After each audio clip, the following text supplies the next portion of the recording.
যেভাবে সনদ স্বাক্ষর করা হয়েছে, বর্তমান সরকার স্বাক্ষরিত সনদের প্রতিটি দফা যথাযথভাবে বাস্তবায়ন করতে বদ্ধপরিকর। আমাদের সামনে নতুন বাস্তবতা এসেছে।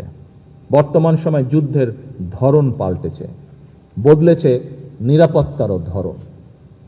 আজ নিরাপত্তা মানে কেবল স্থল সীমান্তের সুরক্ষা নয়, এর সঙ্গে যুক্ত হয়েছে সমুদ্র, আকাশ, সাইবার স্পেস, তথ্য যুদ্ধ, প্রযুক্তি নির্ভর প্রতিরক্ষা, ড্রোন, কৃত্রিম বুদ্ধিমত্তা, উপকূলীয় নিরাপত্তা, জ্বালানি অবকাঠামো, সামুদ্রিক সম্পদ এবং আঞ্চলিক ভূকৌশলগত প্রতিযোগিতা।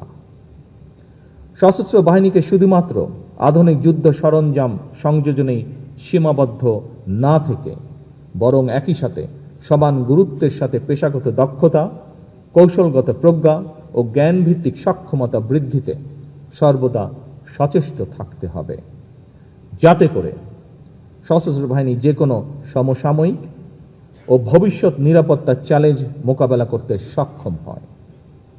এই বাস্তবতাকে সামনে রেখে সশস্ত্র বাহিনীর উন্নয়নে আমাদের সরকারের নির্বাচনী ইশতেহারে বিশেষ প্রাধান্য দেওয়া হয়েছে। শুধুমাত্র সশস্ত্র বাহিনী নয়, নির্বাচনের আগে ঘোষিত ইশতেহারে দেশের প্রতিটি সেক্টরের সংস্কার এবং উন্নয়ন, সেক্টর সকল শ্রেণী পেশার মানুষের অর্থ, সামাজিক এবং জীবনমান উন্নয়নের লক্ষ্যে সুনির্দিষ্ট নীতিমালা এবং কর্মসূচি প্রকাশ করা হয়েছিল। নারীর অর্থনৈতিক ক্ষমতা উন্নয়নে লক্ষ্যে দেশের প্রায় 4 কোটি পরিবারের নারী প্রধানের কাছে আমরা ফ্যামিলি কার্ড পৌঁছে দিতে চাই পর্যায়ক্রমিকভাবে। ক্রীড়াকে পেশা হিসেবে প্রতিষ্ঠিত করার লক্ষ্যে ক্রীড়া কার্ড এরই মধ্যে দেওয়ার কার্যক্রম শুরু হয়েছে। দেশের সকল মসজিদের ইমাম, খতিব, মুয়াজ্জিম এবং সকল ধর্মাবলম্বী ধর্মীয় প্রধানদের জন্য আর্থিক সম্মানের যে কমিটমেন্ট আমাদের ছিল, সেটির কাজও বর্তমান সরকার শুরু করেছে। দেশে অনাহত বন্যা, খরা মোকাবেলা করে পানি ব্যবস্থাপনা এবং সেচ এবং বিশেষ করে কৃষি সেচ সুবিধা নিশ্চিত করার লক্ষ্যে খাল খনন কর্মসূচির কাজ এরই ভিতরে শুরু হয়েছে। এভাবেই প্রতিটি কর্মসূচি বর্তমান সরকার ইতিমধ্যে পাইলট প্রজেক্ট হিসেবে বাস্তবায়ন শুরু করে দিয়েছে আলহামদুলিল্লাহ। একটি নীতিমালার ভিত্তিতে পর্যায়ক্রমে সারা দেশে সবাই সরকার ঘোষিত এই সকল সুবিধাগুলি পাবেন ইনশাআল্লাহ। উপস্থিত সশস্ত্র বাহিনীর অফিসার্স এবং সৈনিকবৃন্দ, আগামী 14 এপ্রিল অর্থাৎ বাংলা নববর্ষের প্রথম দিন থেকে আমরা কৃষকদের জন্য কৃষক কার্ড প্রদান শুরু করতে যাচ্ছি। আমরা আশা করছি কৃষি অর্থনীতির বিকাশ এবং কৃষকদের জীবন মান উন্নয়নে কৃষক কার্ড অবশ্যই একটি গুরুত্বপূর্ণ ভূমিকা রাখবে। পর্যায়ক্রমে সারা দেশের সকল কৃষক এই সুবিধা পাবেন, যা প্রায় 2,75,00,000 কৃষক, যারা সরাসরি কৃষি পেশার সাথে জড়িত।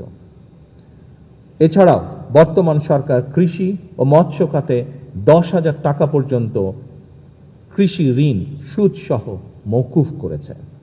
এতে করে প্রায় 12 লক্ষ কৃষক সরাসরি উপকৃত হয়েছেন। বিশ্বের বিভিন্ন দেশে প্রায় 1.5 কোটি প্রবাসী বাংলাদেশি রয়েছেন। বর্তমান সরকার তাদের জন্য প্রবাসী কার্ড প্রদানের সিদ্ধান্ত গ্রহণ করেছে, যা পর্যায়ক্রমিকভাবে বাস্তবায়ন করা হবে। শুধুমাত্র আর্থসামাজিক কর্মসূচি নয়, রাষ্ট্র মেরামতের লক্ষ্যে বিএনপি সরকার জুলাই সনদ স্বাক্ষর করেছিল। যেভাবে সনদ স্বাক্ষর করা হয়েছে, বর্তমান সরকার স্বাক্ষরিত সনদের প্রতিটি দফা যথাযথভাবে বাস্তবায়ন করতে বদ্ধপরিকর। আমাদের এসব কাজ করার উদ্দেশ্য হচ্ছে, বর্তমান সরকার বিশ্বাস করে দেশের স্বাধীনতা, সার্বভৌমত্ব নিরাপদ এবং সমন্বিত রাখতে শক্তিশালী সশস্ত্র বাহিনীর পাশাপাশি দেশের নাগরিকদের রাজনৈতিক এবং অর্থনৈতিক ক্ষমতা উন্নয়ন নিশ্চিত থাকা জরুরি।